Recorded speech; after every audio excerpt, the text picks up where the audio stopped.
रामदास द्वारा रचित miracle of love.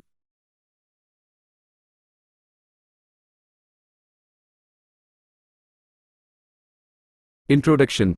जब फूल खिलता है। 1967 में मैं अपने गुरु से मिला। उस भेंट ने मेरे जीवन की दिशा बदल दी, क्योंकि उनके माध्यम से मैंने अपने जीवन को आध्यात्मिक दृष्टि से देखना शुरू किया। उनमें मुझे करुणा, प्रेम, प्रज्ञा, हास्य और शक्ति की नई गहराइयां मिली, और उनके कर्मों ने मानवीय संभावनाओं के प्रति मेरी समझ का विस्तार किया। मैंने उनमें मानव और दैवीय का एक अद्भुत संयोग पहचाना।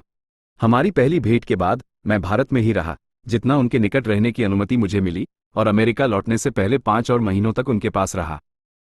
भारत छोड़ने से पहले मुझे उनसे एक पुस्तक लिखने का आशीर्वाद मिला, जिसके बारे में उस क्षण तक मैंने लिखने का कोई विचार भी नहीं किया था।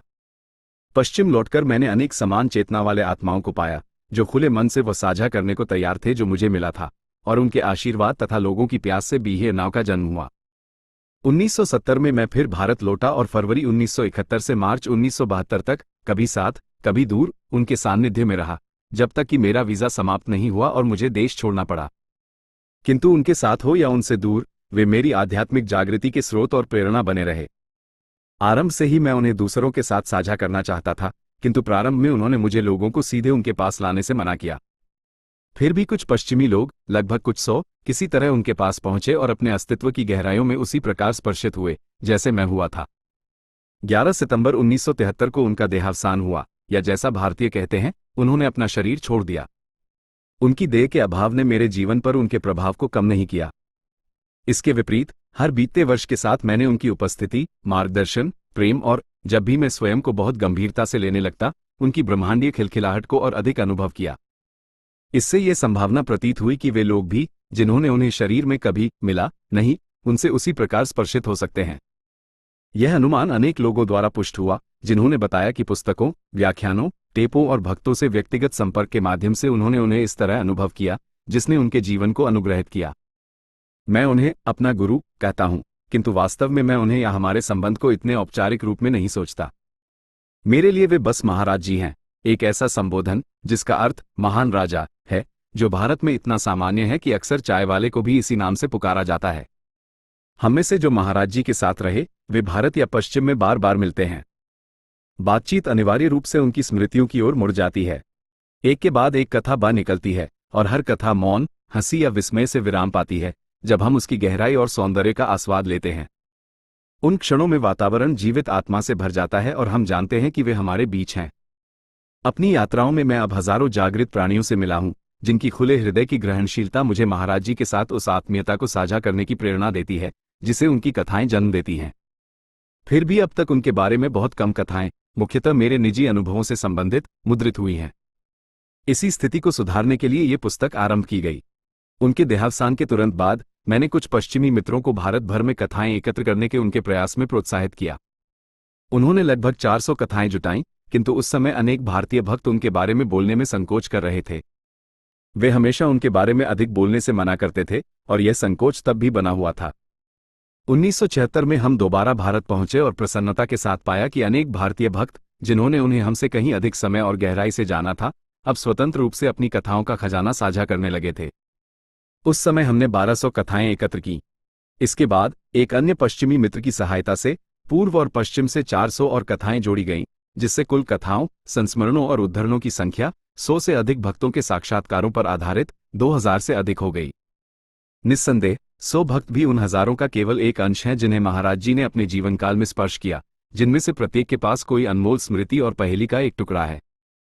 किंतु स्मृतियों के इस महासागर में डूब जाने से पहले एक बिंदु पर मैंने मनमाने ढंग से संग्रह रोकने और जो हमारे पास था उसे व्यवस्थित करने का निर्णय लिया। जिन भक्तों की कथाएं सम्मिलित हैं, वे सामाजिक और सांस्कृतिक रूप से अत्यंत विविध पृष्ठभूमियों से आते हैं। साक्षात्कार अधिकारियों के दफ्तरों में और सड़कों के झाड़ू लगाने वालों से भी लिए गए। हिमालयी गांवों की महिलाओं की बातचीत रिकॉर्ड की गई, जब वे देर दोपहर को अंगीठी के पास हाथ सेंकते हुए बैठी थी। हमने बैठक कक्षों, सड़कों, मंदिर परिसरों में, तारों के नीचे आग के चारों ओर, कारों, गर्म टबों, हवाई जहाजों में और लंबी पैदल यात्राओं के दौरान स्मृतियां सुनी। कथाएं हिंदू पुजारियों ने सुनाई, जब वे अपनी चिलम पी रहे थे। प्रोफेसरों, पुलिस अधिकारियों, किसानों, उद्योगपतियों ने, बच्चों और उनकी माताओं ने, जो लकड़ी और कोयले की आग पर उबलते बर्तनों को हिलाते हुए बोल रही थी। हर जगह वही संकोची आनंद था, किसी निजी, बहुमूल्य स्मृति को दूसरे के साथ बांटने का। उनके बारे में बोलने की ये बैठकें अवर्णनीय रूप से अनुग्रहपूर्ण थी।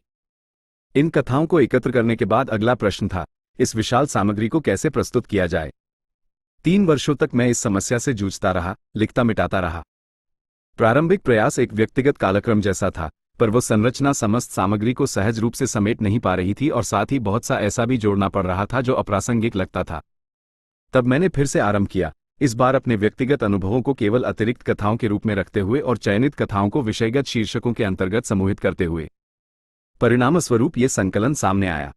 ये कथाएं, संस्मरण और उद्धरण एक मोज़ेक रचते हैं जिसके माध्यम से महाराज जी से भेंट हो सकती है। इस मोज़ेक को बांधे रखने के लिए मैंने संरचनात्मक सीमेंट का न्यूनतम प्रयोग किया है ताकि अपनी निजी व्याख्याएं और दृष्टिकोण यथासंभव बाहर रहें। परंतु सामग्री को उसके शुद्धतम रूप में प्रस्तुत करने की यह रणनीति आपकी प्रेरणा के साथ बहुत कम समझौता करती है, क्योंकि मैंने वे सामान्य आकर्षक कथानक हटा दिए हैं जो आपको आगे पढ़ने के लिए ललचाएं। मैं आपकी इच्छा को संचालित नहीं करना चाहता था, मैं केवल वही उपलब्ध कराना चाहता था जो मेरे पास उपलब्ध था। जैसा कि आप देखेंगे, महाराज जी हम सबसे उनके दर्शन के लिए पर्याप्त प्रयास की मांग करते थे। मुझे लगता है कि उनकी शिक्षाओं की भावना के अनुरूप ही यह है कि जो पाठक इस पुस्तक के माध्यम से उनके दर्शन चाहते हैं वे भी वैसा ही सही या वास्तविक प्रयास करें, जैसा कि बुद्ध के अष्टांग मार्ग और जॉर्ज गुरजेफ की शिक्षाओं में कहा गया है।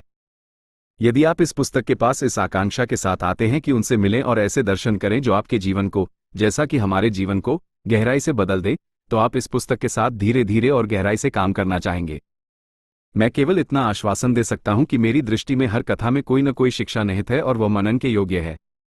आप न तो इस पुस्तक को एक बार में, न ही कुछ बैठकों में, आरंभ से अंत तक पढ़ना चाहेंगे या कर पाएंगे, बल्कि उत्तम ब्रांडी की तरह इन स्मृतियों को धीरे धीरे चखना चाहिए ताकि उनका स्वाद और सुगंध मन और हृदय में गहराई तक उतर सके। और उन मौनों को सुनना न भूलें जिनमें ये कथाएं स्थित हैं, क्योंकि महाराज जी से वास्तविक भेंट पंक्तियों के बीच और शब्दों के पीछे घटित होती है। इस प्रयास के प्रतिफल में आपको पृथ्वी पर विरले ही ज्ञात आध्यात्मिक ऊंचाई वाले एक प्राणी से मिलने का सौभाग्य मिलेगा। महाराज जी और उनकी शिक्षाओं को उस परिवेश से अलग करना कठिन है जिसमें मैंने उन्हें जाना। उनके रूप का व्यापक अर्थ मेरे लिए भारत है, सुंदर कुमाऊं पहाड़ियां और गंगा, उनके भक्त और उनकी सारी कोमलता व नोक झोंक, उनके मंदिर और उनकी तस्वीरें। उनकी शिक्षाएं थी धरती माता के प्रति वह प्रेम जिसे मैंने भारतीय गांवों में पहली बार अनुभव किया, और मेरी पेचिश व वीजा की परेशानियां, पवित्र गायें और रिक्शा यात्राएं, भीड़ भरे बाजार और धुंधली जंगल पगडंडियां। फिर भी, यद्यपि उनके साथ होने का नाटक भारत के समृद्ध मंच पर घटित हुआ, परिवेश का मूल्य केवल अनुभवों के भंडार जैसा था जिनके माध्यम से शिक्षाएं घटित हो सकी। वे स्वयं विशेष रूप से भारतीय नहीं लगे, न पूर्वी न पश्चिमी। यद्यपि हम उनसे हिंदू मंदिरों में मिले, वे न तो केवल हिंदू लगे, न बौद्ध या ईसाई से अधिक। उन्होंने हमारे जीवन की हर सामग्री, वस्त्र, भोजन, निद्रा, भय, संदेह, आकांक्षाएं, परिवार, विवाह, रोग, जन्म और मृत्यु का उपयोग आत्मा में जीने की शिक्षा देने के लिए किया। इससे उन्होंने एक ऐसी प्रक्रिया आरंभ की जिसके द्वारा हम उनके साथ न होने पर भी अपने जीवन के अनुभवों से सीखते रह सकें। यही कारण है कि उनके देहावसान के बाद भी उनकी शिक्षाओं की निरंतरता हम सबने अनुभव की है। मुझे आशा है कि इन कथाओं के साथ काम करते हुए आप अपनी अनुभूति को इस तरह सुसंगत कर पाएंगे कि अपने दैनिक जीवन की घटनाओं के माध्यम से महाराज जी से मिलें और संवाद आरंभ करें। हृदय में पल प्रतिपल चलने वाला ऐसा संवाद प्रेम के द्वारा पदार्थ को आत्मा में रूपांतरित करने की एक अद्भुत रसायन क्रिया है। मैं इसी तरह महाराज जी के साथ समय बिताता रहा हूं, और मैं बताना भी शुरू नहीं कर सकता कि रामदास सोकेल, कैलिफोर्निया, मार्च 1979। एक्नॉलेजमेंट इस ग्रंथ की सामग्री 5 वर्षों में 100 से अधिक भक्तों से एकत्र की गई महाराज जी से संबंधित 2000 से अधिक कथाओं से संकलित है। जिन भक्तों ने अपनी अनमोल स्मृतियां साझा की, उनके प्रति मैं अपना गहरा प्रेम और कृतज्ञता व्यक्त करता हूं। उनमें से कुछ का मानना था कि महाराज जी जैसे विशाल, निराकार और सूक्ष्म गुणों वाले अस्तित्व पर कोई पुस्तक नहीं लिखी जानी चाहिए, फिर भी उन्होंने अपनी कथाएं दी। उनकी इस कृपा के लिए मैं उन्हें नमन करता हूं और आशा करता हूं कि महाराज जी के अनुभवों को उन लोगों तक पहुंचाने के अपने उत्साह में, जो उनसे मिल न सके, मैंने उनके विश्वास का दुरुपयोग नहीं किया है। कुछ भक्त कहते हैं कि अन्य भक्तों द्वारा कही गई कथाएं तथ्यात्मक रूप से सही नहीं हैं। किसी एक कथा की प्रामाणिकता जांचने का मेरे पास कोई साधन नहीं है। मैं केवल इतना कह सकता हूं कि कथाएं एकत्र करने वालों को कथाकारों की विश्वसनीयता ने प्रभावित किया।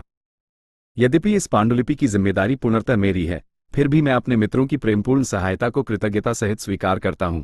अंजनी, इनमें सबसे प्रमुख, ने उस समय 4 महीनों से अधिक पूर्णकालिक श्रम दिया जब इस परियोजना पर मेरा विश्वास डगमगा रहा था।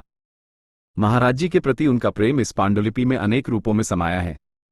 कै सा ने भारत से पृष्ठ दर पृष्ठ, कभी कभी पंक्ति दर पंक्ति सुझाव भेजे, जिससे पांडुलिपि सुधरी और सांस्कृतिक भूलों से बचाव हुआ।